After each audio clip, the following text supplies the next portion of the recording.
하나님의 말씀 여호와인 줄 알리라 라는 제목을 가지고 함께 은혜를 나누도록 하겠습니다. 민족의 고유의 명절 설이 이제 우리 앞으로 다가왔는데요. 새해 복 많이 받으시고 2019년도 한 해 소원하는 모든 것들이 다 이루어지기를 주님의 이름으로 축원합니다. 우리나라는 효를 참 중요하게 생각하는 나라입니다. 효라는 것은 부모나 조부모 등의 어른을 모시고 섬기는 것을 이야기합니다. 우리나라에 참 재미있는 이야기들이 많이 있어요. 그 중에 하나가 효자 호랑이라는 이야기입니다. 옛날에 어느 산 중에 나이 많은 어머니를 모시고 사는 아들이 있었습니다. 아들이 30이 넘었는데도 아직도 장가를 못 간 노총각이었어요. 가진 것도 없고 산 중에 농장도 없어서 이 아들이 산에 가서 매일 나무를 해서 그것을 팔아서 근근히 먹고 살았습니다. 하루는 나무를 하러 산에 갔는데 호랑이가 자신의 앞을 떡하니 막고 있는 게 아니겠습니까? 입을 벌리고 있는 겁니다. 이 총각이 호랑이가 굉장히 무서웠지만 살아야 된다는 생각에 호랑이 굴에 끌려가도 정신만 차리면 산다, 그 마음을 가지고 정신을 바짝 차렸어요. 그때 지혜가 떠올랐습니다. 갑자기 이 나무꾼이 총각이 호랑이 앞에 넙죽 엎드리면서 절을 한 거예요. 그러면서 이렇게 이야기를 했습니다. 아이고 형님, 집에 가서 몇십 년이 지나도 돌아오시질 않으시더니 이제 제 얼굴도 못 알아봅니까? 호랑이가 어리둥절해가지고 이게 무슨 일인가 하면서 이야기를 들었습니다. 내가 어째서 너의 형님이냐? 형님 산에서 얼마나 고생을 많이 했는지 어찌 이렇게 몸이 털이 많이 나셨습니까? 그래도 저는 형님을 알아볼 수 있습니다. 제 형님이 맞습니다. 그러면서 호랑이에게 이렇게 이야기를 하는 겁니다. 이 나무꾼은 눈물을 흘리면서 거짓말을 시작을 했어요. 형님이 오래전에 산에 나무를 하러 간다고 하고는 돌아오지 않아서 죽은 줄 알고 있었습니다. 그런데 얼마 전 어머니의 꿈속에 형님이 나타나서 호랑이로 변해 집으로 돌아갈 수가 없다고 말했답니다. 어머니께서는 밤자기로 형님을 걱정하면서 눈물을 흘리고 계십니다. 형님 어서 저와 함께 집으로 갑시다. 호랑이 아빠를 덥석 잡고는 집으로 끌고 가려고 하는 겁니다. 이야기를 가만히 듣고 있던 호랑이가 생각에 빠졌어요. 잠겼어요. 이 호랑이가 총각은요 고민을 하는 겁니다. 호랑이가 정말 쫓아오면 어떡하지? 근데 호랑이가 말했어요. 아니다. 이런 짐승의 모습으로는 어머니를 뵐 수가 없구나. 내가 내 대신에 어머니를 잘 보살펴 드려라. 내가 낮에는 이꼴로 갈 수가 없으니 밤에 종종 찾아가겠다. 이 총각이 그렇게 니들을 보면하고 나무를 한 집 해가지고는 집으로 돌아왔습니다. 그런데 호랑이가 집에 와 있는 게 아니겠습니까? 호랑이가 문 밖에 와서 넙죽 절을 하고는 눈물을 흘리며 토끼를 집 앞에 물어다 놓고 가는 겁니다. 한 사흘 정도 지났을까 이번에는 노루를 잡아다가 놓고 가는 겁니다. 뭐예요? 어머니를 봉양하는 것이죠. 그 뒤에 이 호랑이가 한 달에 몇 번씩 짐승들을 잡아다 주었고 이 총각은 호랑이의 도움으로 잘 살게 됩니다. 근데 그렇게 세월이 흘렀는데 큰일이 났어요. 어머니가 연세가 들어서 돌아가시게 되신 겁니다. 이 총각은 호랑이를 만나러 골짜기에 가서 어머니의 죽음을 알렸어요. 이 호랑이가요 어머니의 죽음을 듣고서는 막 그냥 목에서 피가 날 정도로 울부짖으면서 슬퍼하는 겁니다. 이 정신을 차린 호랑이가 한참을 울다가 어머니의 맷자리를 좋은 곳으로 봐주고 발톱으로 땅을 파가지고요 구덩이를 파서 어머니의 시신을 묻습니다. 총각은 그렇게 어머니의 묘를 쓰고 돌아왔어요.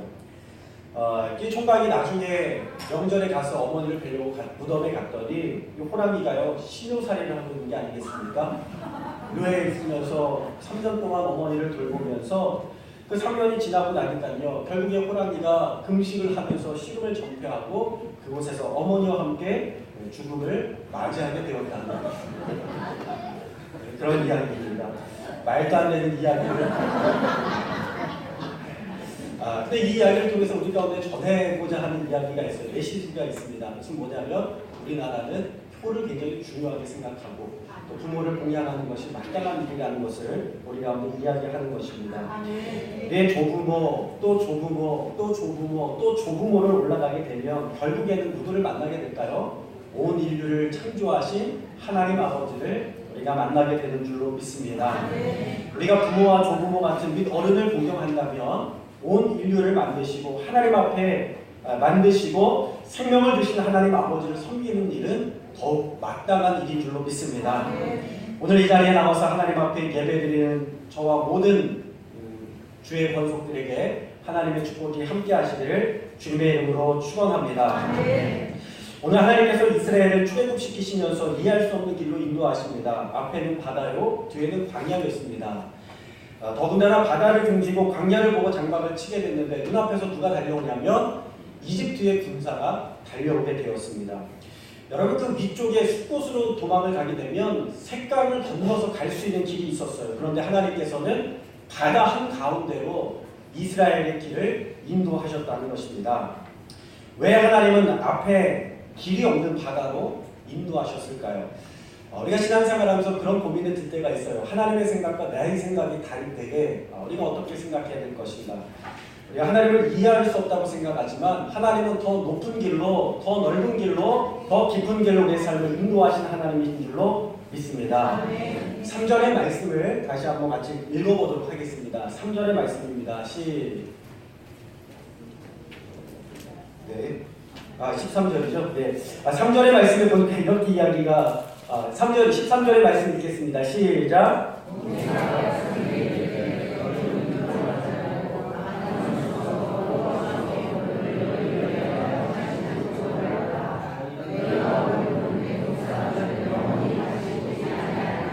아멘. 여러분, 모든 일들 가운데는 하나님의 뜻이 있는 줄로 믿습니다. 우리의 삶을 때로는 벼랑으로 인도하시고 어려운 길로 인도하실 때에 하나님의 뜻이 반드시 그 가운데 있는 줄로 믿습니다. 예수전도단의 설립자 로렌 커닝햄이라는 사람이 있어요. 예수전도단에서 선교 활동도 하고 또 그곳에서 훈련도 받았는데 거기에 설립자인 로렌 커닝햄 목사님이 뭐라고 이야기를 했냐면 벼랑 끝에서는 용기라는 책에서 이렇게 말씀하셨습니다. 많은 그리스도인들이 하나님이 신뢰할 만한 분임을 한 번도 경험하지 못하면서 살아간다. 절대로 가지 끝에 선다거나 상식적인 길에 벗어나는 행동은 하지 않는다. 대신에 이 정도의 돈으로 하나님의 일을 할 수 있을까? 하고 통장에 잔고를 의지하며 살아간다. 반면에 하나님의 음성을 듣는 사람들은 하나님이 돕지 않으면 할 수 없는 일들을 하고 있음을 깨닫는다. 이들은 먼저 순종한 다음에 하나님이 하신 일을 기다린다. 여기가 중요한데요. 믿음은 하나님 외에 다른 어떠한 것도 의지할 수 없을 때에 발휘된다. 믿음이라는 것이 우리가 할 수 있는 능력이 있고 옵션이 많고 선택의 폭이 넓을 때 생기는 것이 아니라 아무것도 내가 할 수 없고 가진 것이 없고 도와줄 사람도 없고 붙잡을 것도 없을 때 그때의 믿음이 우리 가운데 드러나게 된다는 것입니다. 하나님은 벼랑 끝으로 이스라엘을 몰아내셨습니다. 왜 그렇게 하셨을까요? 위기 가운데 우리의 믿음이 드러나기 때문에 그렇습니다. 첫째로 위기 가운데 우리의 믿음이 드러난다는 것입니다. 이스라엘이 하나님 앞에 부르짖었어요. 그들의 아들들이 죽임을 당할 때, 그들의 노역으로 고통스러울 때 그들은 하나님 앞에 부르짖었습니다. 하나님 도와주세요. 하나님 구원해주세요. 하나님 건져주세요. 그랬던 그들이 위기 가운데 뭐라고 부르짖냐면 11절 말씀해 보니까 이렇게 이야기를 하고 있어요. 너희가 매장지가 없어서 우리를 이끌어내어 광야 가운데서 죽게 하느냐? 왜 우리를 가만히 있는 우리를 이끌어내서 이 광야에서 죽게 하느냐? 원망하고 불평했습니다. 이스라엘 백성들은요 10가지 재앙을 눈으로 보았습니다. 몸으로 경험하였습니다. 그들은 6월절 장자의 죽음의 재앙을 목격하였습니다. 온 애국이 죽음으로 인하여 곡하는 소리를 자신들의 바로 옆집에서 들으면서도 여러분 가정마다 사람이 죽었으니 얼마나 동네가 끔찍해졌겠어요. 근데 그들은요 그 긴장되는 상황 가운데에 6월절 어린 양의 피로 말미암아 재앙이 건너갔습니다. 건너뛰었어요. 패스오버. 6월이라는 게 패스오버입니다. 건너가다입니다. 그것이 없는 것이 아니라 재앙이 있지만 그 집에만 건너뛰었다라고 말하고 있는 것입니다. 근데 그 오늘 위기 가운데 본심이 드러나요. 애굽에 매장지가 없어서 우리를 이끌어내느냐? 내가 왜 하나님 믿어가지고 이 고생을 하고, 내가 왜 하나님 믿어가지고 이 어려움을 당하고, 내가 왜 하나님 믿어가지고 이집트의 아궁이에서 고기 가마 옆에 있을 때 기분이 좋았는데 고기도 못 먹으면서 고기 가마 옆에 있었던 게 냄새 맡고 국물 맛보는 게 좋았다고 이야기하는 겁니다. 원망을 퍼붓는 거예요. 하나님이 세우신 지도자임을 눈으로 보았음에도 불구하고 모세에게 원망한다는 것은 그들이 하나님을 원망한다는 것을 이야기하는 것입니다. 여러분, 이 원망이라는 거 있잖아요. 우리 마음속에 크게 자리 잡고 있는데 원망이 우리 가운데 있으면 하나님과의 깊은 관계로 나아갈 수가 없음을 기억해야 됩니다. 여러분 이런 교인을 어떤 교인이라고 하는지 아십니까? 원망하고 불평하는 교인, 원불교인. 네. 이들이 가나안 땅에 들어가지 못합니다. 결국 광야에서 모두 죽게 됩니다. 여러분 스스로에게 자신에게 해를 입히는 것이 원망이라는 사실을 기억하시고 하나님의 말씀에 순종하시고 철저히 구원이 하나님 앞에 있음을 기억하시면서 하나님의 손을 붙들 수 있는 저와 여러분 될 수 있기를 주님의 이름으로 축원합니다. 오늘 함께 읽은 말씀 13절의 말씀에 보니까 하나님은 하나님의 구원을 이스라엘에게 보여주시기를 원하셨어요. 그들은 자신들을 구원하기 위해서 할 수 있는 것이 아무것도 없었고 할 것이 아무것도 없었습니다. 여러분 무엇이냐면 우리가 구원받는 데 있어서 우리 공로를 의지하지 않습니까? 내가 이 정도 기도했으니까, 이 정도 예배드렸으니까, 이 정도 신앙생활하고 봉사했으니까 그거 다 소용없다는 것입니다. 구원받기 위해서는 오직 하나님의 주권적인 역사임을 기억해야 될 줄로 믿습니다. 그러면 봉사하고 헌신하는 것은 무엇입니까? 하나님 앞에 감사함으로 믿음받은 구원의 백성으로서 그러한 삶을 살아가는 것이죠. 여러분 우리 아무것도 할 수 없는 그때에 하나님께서 역사하셔서 오직 하나님만이 그들의 구원이심을 보여주신 줄로 믿습니다. 저는 바라기는 2019년도 한 해 길이 없는 곳에 길을 내신 하나님을 저와 여러분이 만날 수 있기를 축원합니다. 바다에 무슨 집이 있습니까? 여러분 바다에 물이 빠져도요 질퍽거려 다닐 수가 없어요. 근데 놀라운 것은 하나님께서 밤새도록 동풍을 불어오게 하셔서 이 바다가 갈라지면서 큰 벽이 되었다는 것입니다. 물이 계속 순환하고 있지 않겠습니까? 그리고 그 땅을요 성경에 보니까 이스라엘이 마른 땅을 건넜다 이렇게 성경은 말씀하고 있어요. 젖은 땅이 아니라 질퍽거리는 땅이 아니라 마른 땅을 건넜다 분명하게 말씀하고 있습니다. 우리의 삶에 질퍽거리는 문제가 있습니까? 하나님께서 마른 땅으로 건너게 하실 줄 믿습니다. 우리의 삶에 길이 보이지 않습니까? 하나님께서 없는 길을, 보이지 않는 길을 활짝 여셔서 저와 여러분이 대로로 건너갈 수 있도록 인도하실 줄로 믿습니다. 2019년도 한 해 그 하나님을 붙드시기를 주님의 이름으로 축원합니다. 두 번째로 하나님은 하나님만이 참 구원의 능력이 되심을 깨닫기 원하셨습니다. 4절 말씀에 보니까요 이런 말씀이 있어요. 내가 바로의 마음을 완악하게 한즉 바로가 그들의 뒤를 따르니 내가 그와 온 군대로 말미암아 영광을 얻어 애굽 사람들이 나를 여호와인 줄 알게 하리라. 여러분 하나님께서 이스라엘 백성들을 광야 가운데 보내신 것은 단순히 그들만을 훈련시키시기 위함이 아니라 하나님께서 그들을 괴롭히고 또 학대하였던 이집트를 치기 위함이셨습니다. 하나님은 여호와 하나님만이 오직 구원자임을 세상에 알리기 원하셨어요. 이스라엘 사람들이 400년도로 이집트에서 노예 생활을 하면서 자신들도 모르는 사이에 애굽의 노예가 되어 있었습니다. 육체와 재산뿐만 아니라 그들의 정신과 영혼까지 그들의 노예가 되어 있었어요. 그래서 그들은 광야 가운데 어려움이 있을 때마다 애굽이 좋았는데 그때가 좋았는데 고기 국물 옆에 있을 때가 좋았는데 하면서 원망하고 불평하는 겁니다. 혹시 스톡홀름 증후군이라고 아십니까? 1973년에 스웨덴의 수도인 스톡홀름에서 은행 강도 사건이 발생했습니다. 은행 강도가 자신들을 지키기 위하여 경찰들과 대치를 하는데 그 가운데 병원에 있었던 4명의 인질들을 붙잡았어요. 그들을 붙잡고 경찰들과 대치를 하는 겁니다. 그때 강도들이 4명의 직원을 인질로 잡고 경찰과 대치하는 동안에 그 시간 동안에 인질들이 강도들과 애착 관계를 형성하게 됩니다. 이게 뭐냐면 저 강도들이 우리의 생명을 해하지 않고 살려주었다. 그런 마음에 고마운 마음이 들기 시작해요. 살려줘서 고맙다. 살려줘서 고맙다. 해치지 않아서 고맙다. 이들이 나중에 강도들이 잡힌 다음에 강도들에 대한 불리한 증언을 거부합니다. 그리고 심지어 강도들을 옹호하게 합니다.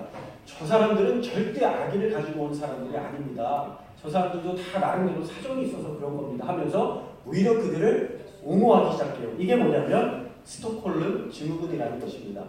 이 자녀를 학대하는 아버지가 있는 가정에요. 딸이 자라면서 이렇게 이야기해요. 나는 절대 아버지 같은 사람을 만나지 않을 거야. 아빠 같은 사람하고 결혼하지 않을 거야. 이렇게 이야기합니다. 그런데 결혼하고 나면 누구를 만나요? 아빠 같은 사람을 만나서 또 고생하는 것이죠. 이런 것들이요 그 가운데 형성되어 있는 감정의 끈들입니다. 그러니까 하나님은요 세상 어느 것도 의지할 수 없도록 하나님께서 이스라엘 백성들을 몰아넣으시고 그들을 철저하게 애국과 연결되어 있었던 모든 끈들을 다 끊으시는 줄로 믿습니다. 찬송가에 보면 그런 찬양이 있죠. 세월 지나갈수록 의지할 것뿐일세 아무 일을 만나도 예수 의지합니다. 여러분, 이것이 복인 줄로 믿습니다. 우리가 붙들 것이 많아서 세상을 향하여 나가는 것이 복이 아니라 정말 붙들 것이 없을지라도 주님 의지할 때에 주께서 우리의 삶을 새롭게 하시고 복 주셔서 형통하게 하시는 그 은혜의 삶을 경험하는 것이 우리의 삶의 복인 줄로 믿습니다. 사랑하는 고학교의 성도 여러분, 우리의 의지할 대상은 오직 예수님을 기억하시면서 주님 붙들고 사시기를 주님의 이름으로 축복합니다. 오늘 말씀의 결론입니다. 31절 말씀에 보면 이렇게 이야기하고 있어요. 이스라엘이 여호와께서 애굽 사람들에게 행하신 그 큰 능력을 보았으므로 백성이 여호와를 경외하며 여호와와 그의 종 모세를 믿었더라. 할렐루야.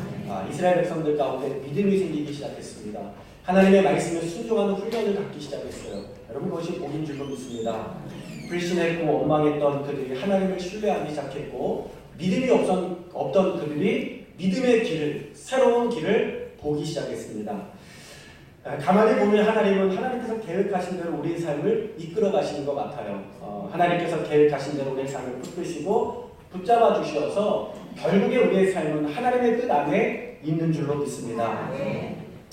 사랑하는 여러분, 이스라엘은 위기 가운데 하나님을 버리려고 했어요. 우리를 내버려두라. 애국 사람을 섬기겠다. 그들을 섬기는 것이 낫겠다. 그러나 하나님은 끝까지 그들을 포기하지 아니하시고 붙드신 줄로 믿습니다. 끝까지 포기하지 않는 하나님께서 우리를 구원하시기 위하여 그 아들 독생자 예수 그리스도를 우리 가운데에 보내주신 것입니다. 신약 성경에 보면은 탕자의 비유가 나오죠.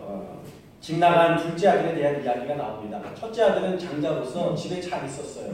둘째 아이들이 약간 좀 이렇게 복비가 풀린 것 같아요. 그래서 저희 집에도 둘째 아이를 보면요, 첫째는 좀 엄격하게 키웠는데 첫째를 너무 엄격하게 키우다 보니까 둘째에게는요, 그러지 않아도 되겠구나 하는 생각으로 풀어서 키우다 보니까요, 둘째가 상상할 수 없는 일들을 벌입니다. 성경에도 보니까 집 나간 둘째 아들이 이야기가 나오는데 이 아이가 살아생전에 아버지 유산을 달라고 이야기합니다. 이 말은 아버지를 굉장히 모욕하는 일입니다. 근데 유산을 미리 챙겨가지고 세상을 향해서 나갔어요. 세상이 녹록지 않은 거예요. 돈을 펑펑 쓸 때는 친구들이 모였는데 언제까지 펑펑 쓸 수 있겠어요? 쓰다 보니까 금방 다 떨어진 겁니다. 그랬더니 돈이 떨어지니까 친구들도 다 떠나가는 거예요. 도와줄 사람도 없고 먹을 것도 없어서 하필이면 또 가뭄이 들어가지고 그 해에 돼지 치는 곳에 가서 돼지가 먹는 죽을 훔쳐먹으면서 사는 비참한 삶을 살게 됩니다. 돼지죽을 훔쳐먹다가 주인에게 걸려서 혼나기도 하는 것이죠. 근데 반대로 아버지 입장은요, 가만히 생각해 볼까요? 자신의 유산을 미리 달라고 하는 아들을 둔 아버지가 있었습니다. 살아생전에 유산을 달라고 하는 것은 아버지에게 모욕적이고 치욕적인 일이었지만 아들을 사랑하는 마음으로 유산을 떼어주었어요.